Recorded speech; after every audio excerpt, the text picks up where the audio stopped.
चलें जी बच्चों, तो आगे उन्होंने पूछा हुआ state the principle of flotation. Flotation का मतलब कि कोई चीज कब तैरती है पानी में। देखें फॉर एग्जांपल, अगर हमारे पास बेटा ये देखो, यहाँ पे ये पानी है, ठीक है, ये नदी है समझ लें, ठीक है। अब अगर आपने तैरना है इसके अंदर, या ये जो हमारी शिप है, जहाज है, ठीक है, आई होप कुछ बन गया है। अगर इसने तैरना है इसके अंदर, तो law of principle of flotation क्या कहता है। देखें प्रिंसिपल ऑफ फ्लोटेशन के मुताबिक, अगर मैंने इस चीज को यहां पे पकड़ के रखना है, इस चीज को ध्यान से समझना है, बिल्कुल एक पॉइंट है समझना है।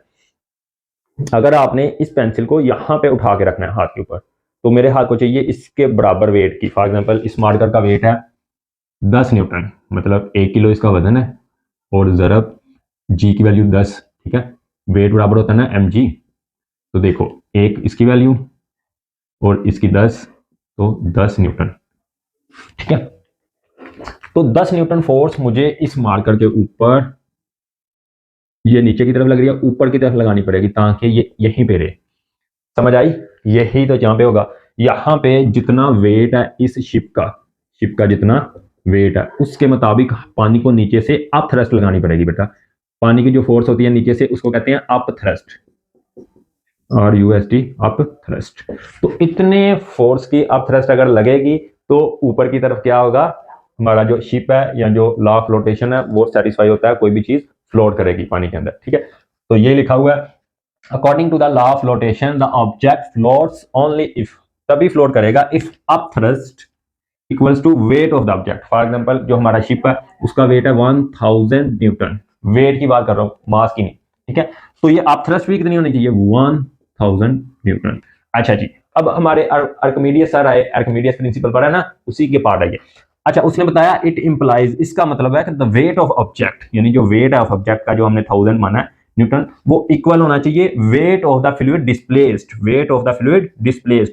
बहुत बहुत इंपॉर्टेंट बात है बेटा, समझे। देखें जब ये जहाज आएगा इसके अंदर, समंदर के अंदर, ठीक है, अब ऐसे सोचिए, ये हमारे पास एक बकेट है, ये एक बर्तन है, पानी से ऊपर तक बड़ी हुई है, ठीक है। अब जब आज इसके अंदर ये छोटी सी पेंसिल या छोटी सी जो कोई चीज गिराओगे, तो यहां से थोड़ा, इतनी जो आपने अंदर फेंकी, ये वाली जो बॉल फेंकी, क्या इतना पानी का बाहर नहीं आएगा सर? बिल्कुल आएगा। तो इस पानी का वेट जो होगा वो भी कितना होना चाहिए, 1000 न्यूटन। मतलब किसके बराबर होना चाहिए, वेट ऑफ ऑब्जेक्ट के बराबर होना चाहिए। मतलब नीचे से अप थ्रस्ट तभी 1000 न्यूटन लगेगी अगर जो पानी इसने डिस्प्लेस किया है, बाहर गिराया, यहाँ पे तो पानी बाहर गिराएगा ना, दरिया में या समुद्र में कहाँ पे गिरेगा, तो वहां पे डिस्प्लेस हो जाएगा, अपनी जगह से हट जाएगा, जैसे वो जहाज जाता है शू, तो पानी डिस्प्लेस होता है। अगर वो पानी डिस्प्लेस जो हुआ है वो बराबर है किसके, इक्वल है किसके, वेट ऑफ द ऑब्जेक्ट, तभी हमारी जो ऑब्जेक्ट है वो क्या करेगा, फ्लोट करेगा। दिमाग में मिक्स नहीं करना, मिक्स नहीं करना, सिंपल समझो, ठीक है। अब थ्रस्ट कितनी चाहिए, वेट ऑफ ऑब्जेक्ट के बराबर, इक्वल, वेट ऑफ ऑब्जेक्ट के बराबर या इक्वल। अब देखो बेटा, वेट ऑफ ऑब्जेक्ट कब इतना होगा कि अब थ्रस्ट उतनी हो जाए वेट ऑफ ऑब्जेक्ट के बराबर, जब हमारा जो ऑब्जेक्ट है वो जो डिस्प्लेस करेगा पानी को, वो भी वेट में कितना हो, वेट ऑफ ऑब्जेक्ट के बराबर हो। तो ये दो कंडीशंस हैं जो है किसकी, लॉ ऑफ या प्रिंसिपल ऑफ फ्लोटेशन की। I hope you get it. अब हम देखते हैं अपना नेक्स्ट क्वेश्चन। चलें जी बच्चों, तो नेक्स्ट क्वेश्चन पूछा उन्होंने, define strain and right it's SI unit. देखो बेटा, स्ट्रेन क्या होती है, स्ट्रेन होती है कि जब आप किसी चीज के ऊपर फोर्स लगाते हैं उसके अंदर कितना बेगाड़ पैदा हुआ है, कितना बेगाड़ पैदा हुआ। फॉर एग्जांपल अगर ये एक हमारे पास रबड़ का बैंड था, मतलब रबड़ का टुकड़ा है, ठीक है। अच्छा, अब देखिए, अब हमने इसको खींचा, फोर्स लगाई यहाँ पे एफ, जोर से खींचा इधर, तो ये मान लें पहले इतना लंबा था, अब और बढ़ के इतना हो गया। तो ये जो चेंज होती है इसके अंदर, ये इसकी ओरिजिनल लेंथ एल, और यहाँ पे जो चेंज इन लेंथ है डेल एल, इनकी जो रेशो होती है इसको कहते हैं स्ट्रेन। और ये कब पैदा होती है, जब हम स्ट्रेस अप्लाई करते हैं। स्ट्रेस का मतलब कि जब हम फोर्स लगाते हैं, तो हमारी स्ट्रेन होती है चेंज इन डोमेंशन आएगा यहाँ पे, और ये जो स्ट्रेन होगी ये हमारी टेंसाइल स्ट्रेन होगी। यहाँ पे एग्जाम्पल में जो है टेंसाइल स्ट्रेन, तो यहाँ पे change in length over original length.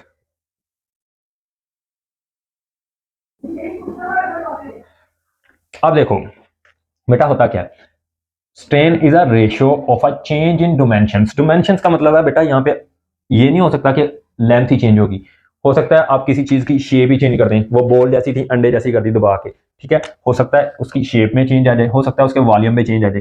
पहले वो छोटा था वॉल्यूम में, ठीक है, क्यूब एक डब्बा पहले कितना था 1 मीटर क्यूब का था, फिर आपने उसके ऊपर स्ट्रेन लगाई, उसको खींचा पकड़ के, तो उसकी चेंज इन लेंथ होगी 1.3 मीटर क्यूब, देखें बढ़ गया।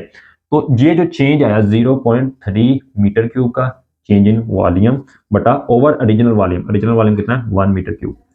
तो इसकी जो रेशो होती है इसको कहते हैं हम स्ट्रेन। और ये जो एग्जांपल में दी है मैंने, ये टेंसाइल स्ट्रेन है, ये डायरेक्ट स्ट्रेन नहीं है, टेंसाइल स्ट्रेन है, ठीक है। तो यहां पे हम लिखेंगे change in length over original length, LO से डिफाइन करते हैं, तो इसको कहते हैं हम अपनी स्ट्रेन। अब देखें पहले डेफिनेशन पढ़ें। Strain is a ratio of change in dimension, मतलब कितना डायमेंशन में चेंज आया डायमेंशन में, मतलब कि आप वहां पे अपनी लेंथ के साथ डील कर रहे हैं, लेंथ चेंज हो रही है तो टेंसाइल स्ट्रेन, अगर वॉल्यूम चेंज हो रहा है, ठीक है, उसका नाम अलग होगा, वो हमारे नहीं है यहाँ पे, शेप में चेंज हो सकता है, तो change in dimension to the original dimension, मतलब आपकी ओरिजिनल लेंथ किया थी और उसके अंदर जो चेंज आई, चेंज वाली चीज ऊपर रखनी है और ओरिजिनल चीज नीचे। अब यहाँ पे मैंने फिर बता दिया, डायमेंशन का मतलब यहाँ पे लेंथ भी हो सकता है, वॉल्यूम भी हो सकता है, शेप भी हो सकता है, ये लिखा हुआ है ब्रैकेट में, to the original dimension of the material when stress is applied. जब आप उसके साथ छेड़छाड़ करोगे तो वो अपनी चेंज करेगा, वॉल्यूम वगैरह या लेंथ वगैरह, ऐसे तो नहीं करेगा। तो इसका फार्मूला देखें, change in length over original length, ये टेंसाइल स्ट्रेन है, इसका स्पेशल केस है ये वाला, सिर्फ सिर्फ लेंथ लिए। अब मुझे मेरा बेटा बताओ इसका ऐसा यूनिट क्या होगा, निकालें। देखें बेटा, it is dimensionless and unitless, मतलब कि ये लेंथ भी किसमें होगी मीटर में, ये भी किसमें होगी मीटर में, तो मीटर से मीटर कट गया, तो ये क्या कहलाती है unitless, it have a no unit, इसका कोई भी यूनिट नहीं होगा, ठीक है जी।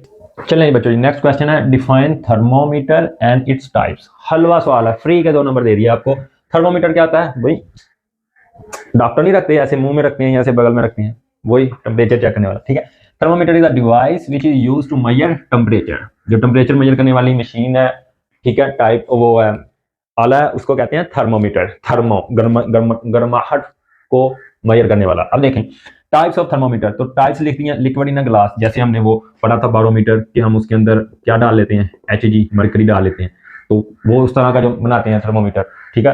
तो लिक्विड इन ग्लास जैसे बारोमीटर। आगे आ गया बाई मेटेलिक स्ट्रिप, देखें इसके अंदर 2 स्ट्रिप्स ऐसे जोड़ देते हैं, ध्यान क्या करना है, ठीक है, और टेम्परेचर हाई करते जाते हैं, तो वो एक स्ट्रिप क्या हो जाती है, एक्सपैंड हो जाती है, लीनियर एक्सपेंशन में, लीनियर थर्मल एक्सपेंशन की एप्लीकेशन है।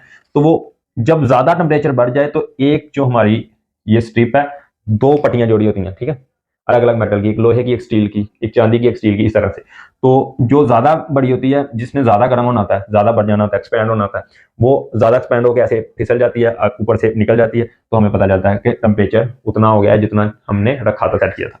तीसरी है थर्मोकपल्स, तो ये इसकी टाइप होगी। तो अब हम देखते हैं अपना नेक्स्ट क्वेश्चन। चलिए बच्चों, तो नेक्स्ट क्वेश्चन है define latent heat of a fusion. Define latent heat of a fusion. बेटा लेटेंट वर्ड का मतलब होता है हिडन, छुपा हुआ, छुपी हुई हीट, मतलब इसको लेटेंट हीट क्यों कहते हैं। देखो फॉर एग्जांपल, अगर हमारे पास यहाँ पे कोई चीज है, सॉलिड है, क्या है ये, सॉलिड है, ठीक है, बेशक बर्फ लगा लो, आइस लगा लो, हाँ आइस लगा लो, तो सॉलिड ही होती है आइस भी, ठीक है। ये इसके पार्टिकल्स होते हैं ना हर चीज के, होते हैं या नहीं, बोलो, और बोलो बच्चों, नहीं बोलोगे, ओके। अच्छा अब देखो यहां पे हम इसको सॉलिड को हीट दें, गर्म करें, मतलब आप चम्मच को गर्म करें तो क्या होगा, उसका टेम्परेचर बढ़ेगा, बिल्कुल बढ़ेगा सर। उसका अगर टेम्परेचर पहले 25 था डिग्री, हो सकता है वो 50 डिग्री हो जाए, वो तो बढ़ेगा ही बढ़ेगा। अब यहां पे ऐसा नहीं होगा, इसीलिए तो लेटेंट हीट कहते हैं। मतलब क्या सर, मतलब ये कि आपका ये जो आइस है, बर्फ है, ये है आपकी 0 डिग्री के ऊपर। आप क्या करें, इसको हीट देते जाएं, क्यू अमाउंट ऑफ हीट देते जाएं। कितनी हीट दे दें, यहाँ पे 3.34 मल्टीप्लाई 10⁻⁵ जूल्स पर केजी, मतलब कि 1 किलो बर्फ का आपके पास क्यूब है, उसको आपने कितनी दे दी है, यहाँ पे जूल एनर्जी दे दी है, कितनी जूल हीट दे दी है। अगर इसको साइंटिफिक नोटेशन से हटाएं, 4, यहाँ से 1 2 3 4 5, बेटा इतनी एनर्जी, इतने जूल एनर्जी 3,34,000 जूल एनर्जी देने पे ये गई कहाँ पे? देखें इसका टेम्परेचर चेंज नहीं होगा, टेम्परेचर इसका यही रहेगा 0 सेल्सियस डिग्री। तो इतनी हीट भैया जी गई कहाँ पे? बोलो बोलो बोलो, कहाँ पे गई ये हीट? तो देखो ये जो हीट थी, ये हीट चली गई इस पानी को, इस सब्सटेंस को सॉलिड आइस से लिक्विड में चेंज करने। मतलब अब ये जो पानी है ये हमारे पास लिक्विड फॉर्म में है। किसमें है? लिक्विड फॉर्म में है, लिक्विड। तो वो जो सारी एनर्जी गई, हमें पता है कि यहाँ पे ये देखें जो हमारे पार्टिकल्स होते हैं सॉलिड में, वो ऐसे एक दूसरे के करीब करीब बहुत बहुत स्ट्रांग बॉन्ड बना के बैठे होते हैं। केमिस्ट्री में पढ़े ना, बॉन्ड एक दूसरे को पास पकड़ के बैठे होते हैं। तो उनका ये जो बहुत क्लोजनेस रिलेशन है, इसको तोड़ने के लिए एनर्जी दी, थोड़ा माल लगाया, वो दूर खिसके और किस में चले गए? लिक्विड फॉर्म में। तो ये होती है लेटेंट हीट, जो कि फेज चेंज करने के लिए यूज होती है। अब देखें, it is the amount of heat required to change a substance phase. Phase change करते हैं, और फ्यूज मतलब कि किसी दूसरी चीज में बदल देना। ठीक है, सॉलिड से लिक्विड में लेके जाते हैं।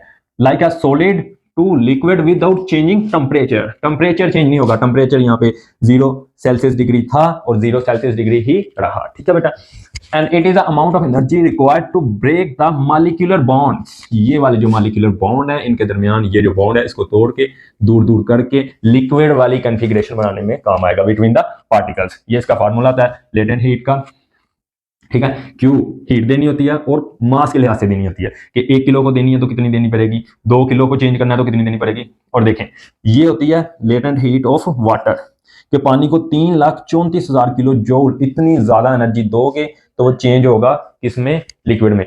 चलें जी बच्चों, तो नेक्स्ट क्वेश्चन है हमारा, define the rate of flow of heat and two factors on which it is depend. ठीक है, तो हमने क्या करना है यहाँ पे, rate of flow of heat यानी हीट कितनी गुजर रही है किसमें से?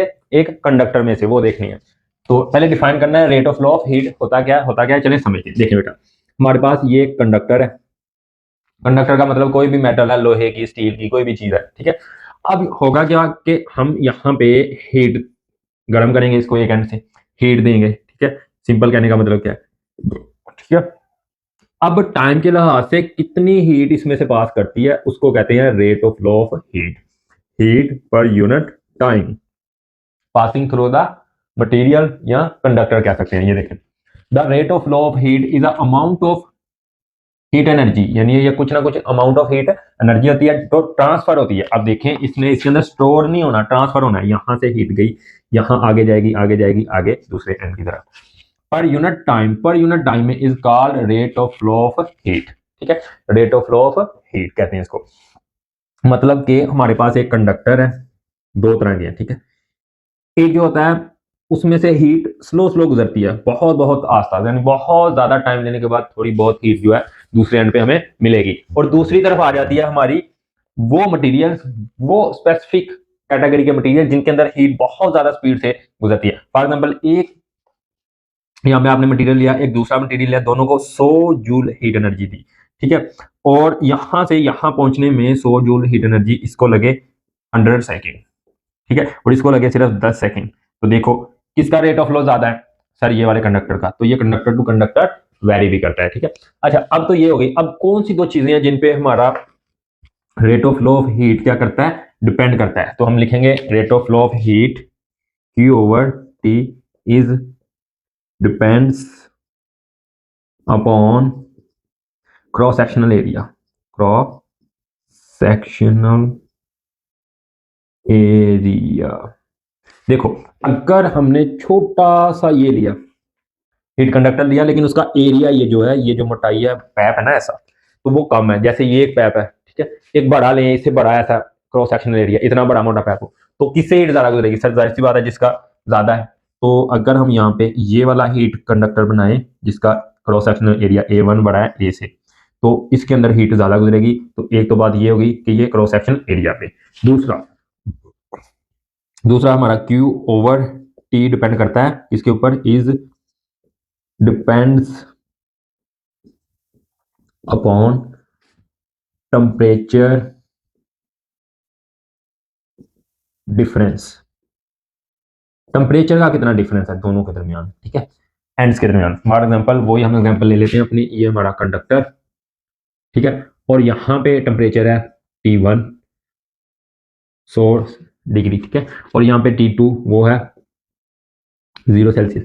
तो यहाँ पे rate of flow of heat जो है वो ज़्यादा होगा इन द कंपैरिजन ऑफ, यहाँ पे जो T1 है वो 75 है, और यहाँ पे कितना है T2 जो है वो आप लगा लें 50 या 50। देखो इनके दरमियान टेम्परेचर डिफरेंस सिर्फ 25 का है, इनके दरमियान कितने का, पूरे 100 का है। इसमें से इसको माइनस करेंगे तो दूसरा ये इस पर डिपेंड हो गया, ये तो फैक्टर। तीसरा आप लिख सकते हैं Q, rate of change of heat, जो प्रोपोर्शनल होता है, इनवर्सली प्रोपोर्शनल होता है लेंथ के। मतलब जितना रोड लंबा लेंगे उतनी ज्यादा देर बाद हीट ट्रांसफर होगी। जितना ज्यादा लंबा रोड, फॉर एग्जाम्पल इतना ही रोड है, यहाँ पे हमने टेम्परेचर डाला, हीट किया, यहाँ पे निकल आएगा 1 मिनट बाद, अगर ये भी जोड़ दिया तो अब यहाँ पे तो 2 मिनट बाद ही पहुंचेगी हीट। तो ये हो गया हमारा concept rate of flow of heat. Rate of flow of heat क्या होती है दोबारा बता देता हूँ, the rate of flow of heat is amount of heat energy. बेटा हीट एनर्जी है, जैसे घर में एक रॉड लेते हैं ना, घर में बैठ जाते हैं चूल्हे के पास और उसको एक साइड से गर्म करना शुरू कर देते हैं, हीट आगे पास शुरू होती है।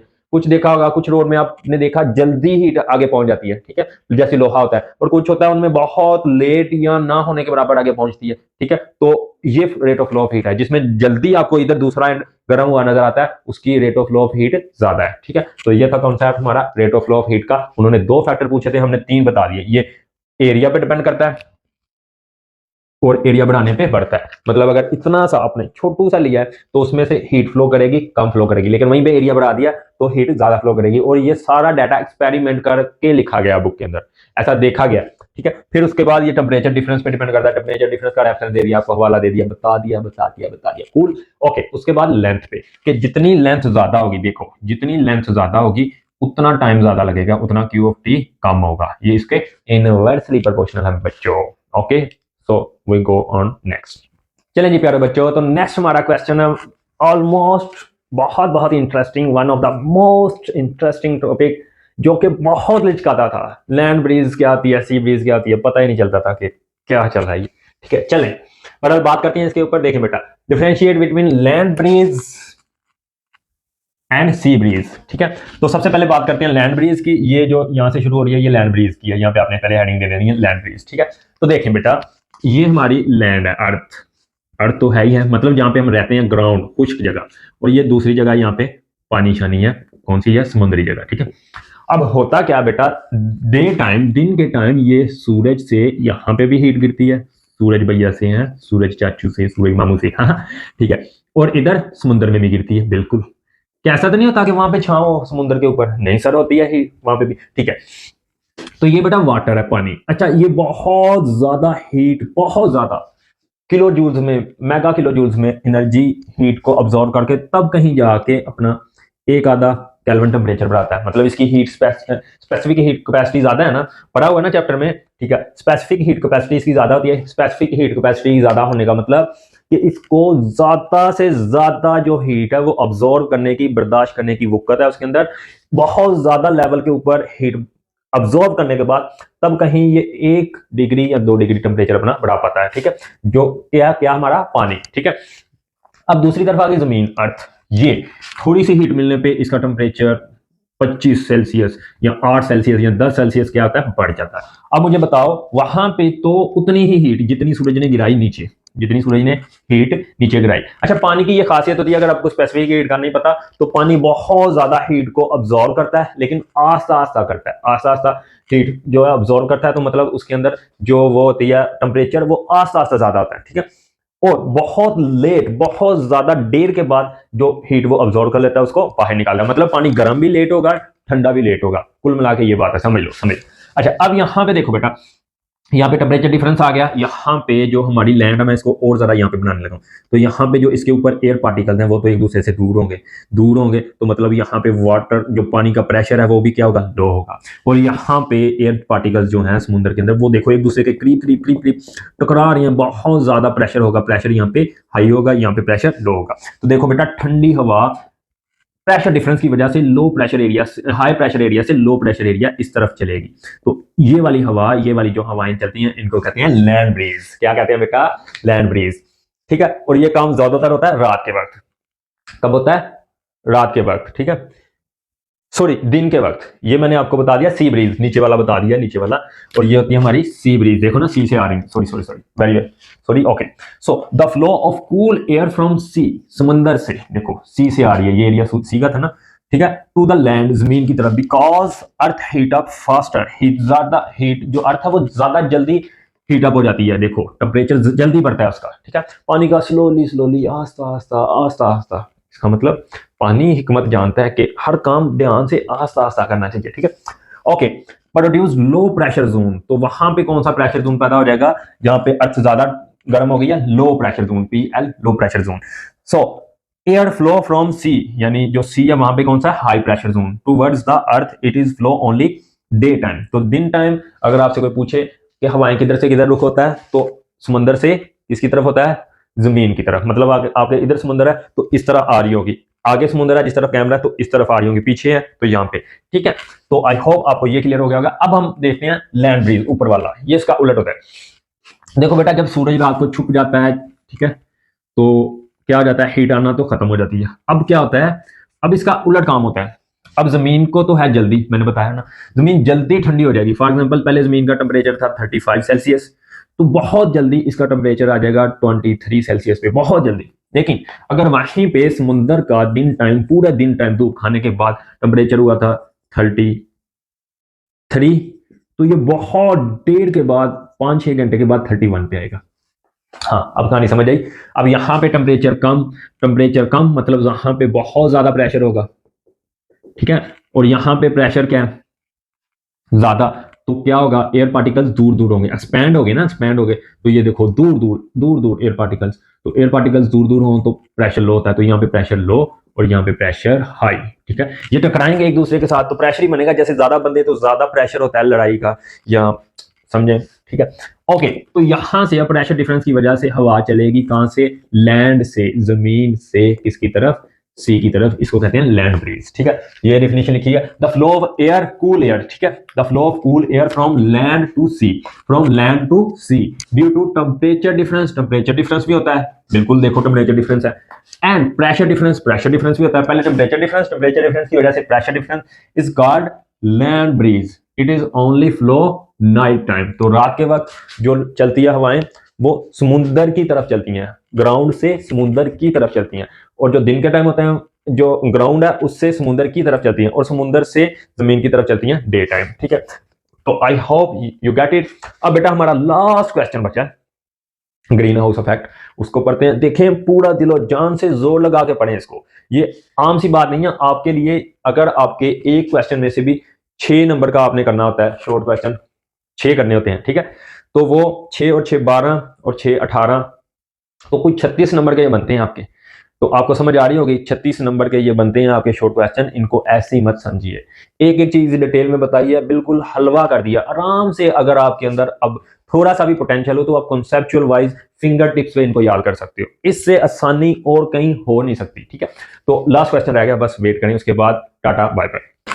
चलें जी बच्चों, तो ग्रीन हाउस इफेक्ट देखें, what is green house effect, what is green house effect, क्या होता है बताएं, क्या होता है, बोलें, चले समझते हैं, ठीक है।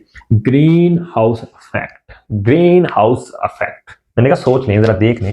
देखिए बेटा, यहां पे है हमारा सूरज, ठीक है, जो कि है हमारा एनर्जी का सोर्स, तो यहां से लाइट रेज आती हैं, कुछ और भी रेडिएशंस आती हैं, ठीक है।